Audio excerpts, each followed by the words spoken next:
This summer, citizens of America and China and the rest of the world were treated to the magnificence of military parades to honor Victory Day in China and somebody's birthday in America. Now, whereas these were both military parades, the scope and magnitude of these parades were something completely opposite of each other. Let's talk about it.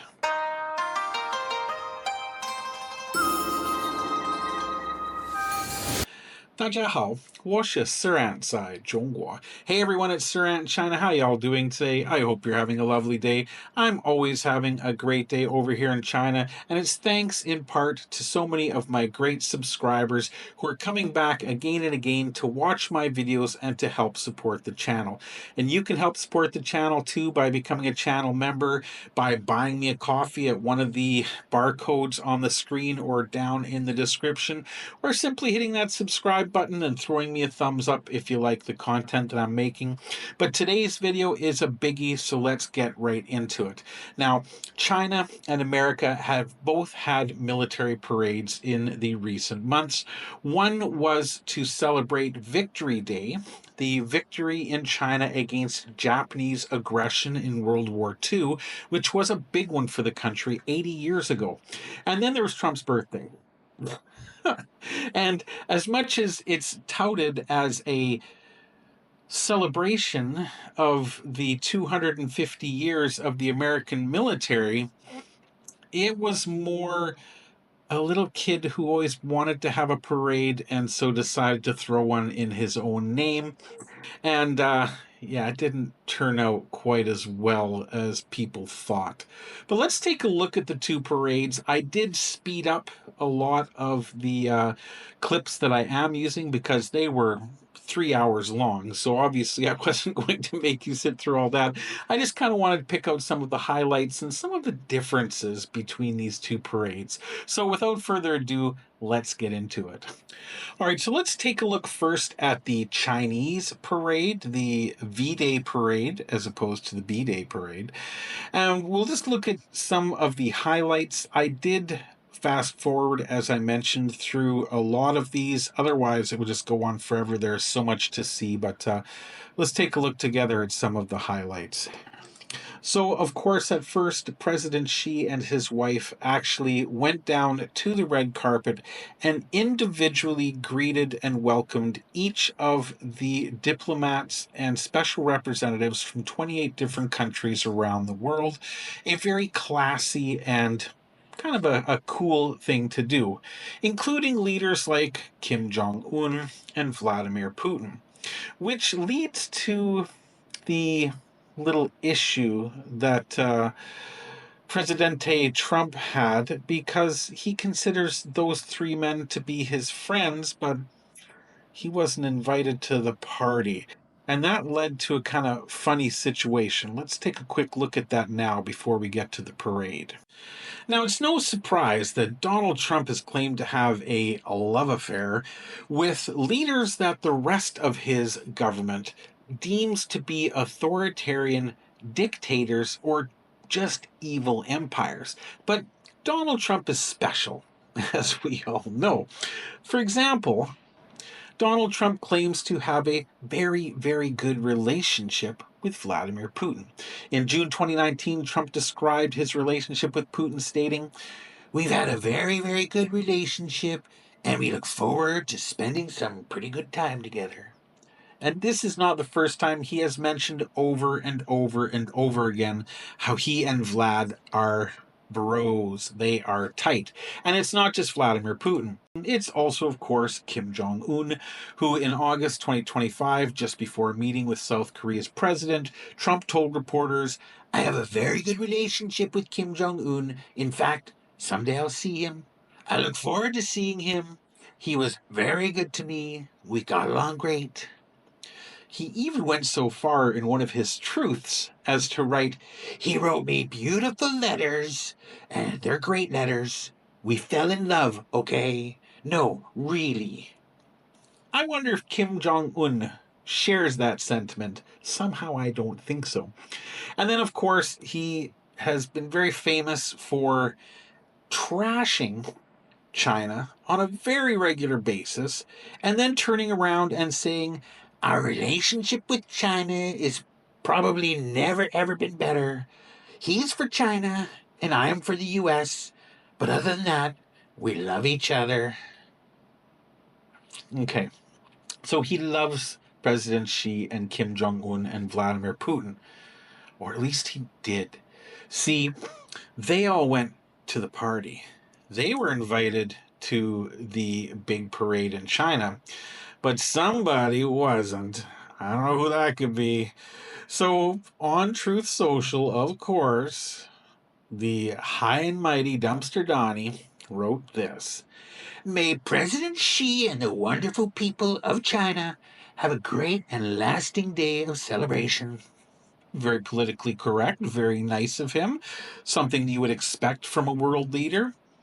Until, please give my warmest regards to Vladimir Putin and Kim Jong un as you conspire against the United States of America. They didn't invite me to the party, so now they're conspiring against me. My goodness. Somebody change that man's diaper and get him some ketchup to throw at the wall. He's having a rough day. But anyway, let's get back to the parade. All right, so here we can see the pomp and grandeur of this V-Day parade. It is absolutely massive. We're not talking hundreds of people or even thousands of people. I would suggest that there are tens of thousands, if not hundreds of thousands of people in attendance. And this drone shot going over the entire area is really proof positive of just how important this day is, not just to the leadership of China, but to the Chinese people themselves. They are out in mass numbers, and I'm sure that more would have come had they been able to. Now you can see there are masses and masses of people here. There are huge numbers of entertainers and performers here to sing and entertain the diplomats and the people of China at the beginning of this parade. And they're all obviously very much into it.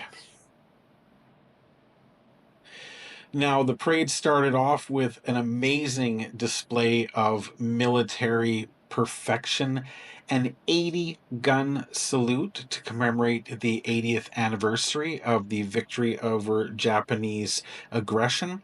And as you can see by the way these troops move, they are synchronized beyond what I would consider to be military precision. These guys are on point. It is truly amazing. Again, I'm running it in double time just to save time to show you more of the parade, but it is something else. The next thing after the national anthem was President Xi personally reviewed the troops and military hardware himself in his Hongqi beautiful, beautiful Chinese brand limousine, and he spoke to every single one of them. And the one thing that you can see in the looks on the faces of every one of these soldiers is mass numbers of FA and find out energy. You would not want to piss any of these people off. They are dead serious about what they do. And it's very apparent when you see the way they move. After the review by the president, look at how this mass of humanity moves with such elegance and such perfection out into the street to begin their march. These are all the operators of the masses of vehicles in this parade as well. And even every single one of them is moving as one. This is perfection when it comes to military discipline. So the parade started off first with representatives from each of the major military forces, and I can guarantee you that every single person in this parade, this was probably one of the highlights of their life, being able to go out and do this. And you can tell simply by the way they move with such precision. It is unbelievable. perfect lines, perfect perfect outfits, perfect uniforms, and moving as one single unit. Now, I'm not a military man myself, but to see a display like this and this much perfection says to me, wow, these people are serious about what they're doing. And it really puts into perspective the military parade that we'll see on the American side. But for now, this is just, it's shocking. Again, this is in double speed. To see it in proper speed is just utterly amazing, to see the exact way that every single one of them moves and marches in this parade. Next comes the onslaught of military vehicles. And these are not ancient vehicles. These are not vehicles from past wars and past technology. This is the latest and greatest in technology in China right now on full display. And I don't see this as a warning to the rest of the world. Instead, I see this as more of a deterrent to the rest of the world, to show that, hey, we know what we're doing when it comes to the military, and you wouldn't want to step on our toes. Everything from the tanks and artillery to these drones, these are all drones, including the ships and submarines. Unfreaking believable. I've never seen anything like this before in my life. It is truly, truly amazing. This is extreme high tech. And then this, of course, is followed up by the missile defense systems of China with intercontinental missiles, ballistic missiles, supersonic missiles, nuclear missiles. Again, not meant to be a display of superiority, power, or a threat, but an absolute deterrent to keep people from doing things that they shouldn't. Donald. And then, of course, they had an amazing display of their aerial technology as well, with their amazing F 35 supersonic fighter jets, refueling, bombers, etc. Truly a magnificent scene, and I highly recommend, if anybody has the means or the desire, to go check out the replay of this. If you're interested, let me know. I'll put a full replay of the entire parade over on my other channel if you'd like to see, if you can't find it anywhere else. But for now, I'm just going to show you some of the highlights because it was truly, truly amazing. And then they ended the parade off by releasing 80,000 doves as a symbolic gesture of peace, followed by 80,000 colorful balloons.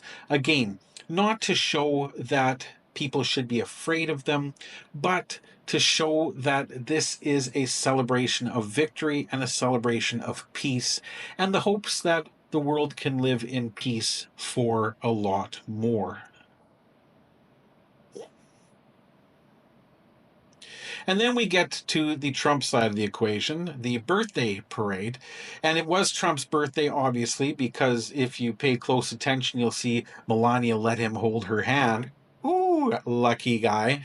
But you're going to see here that the 250th anniversary of the American military is not quite the same.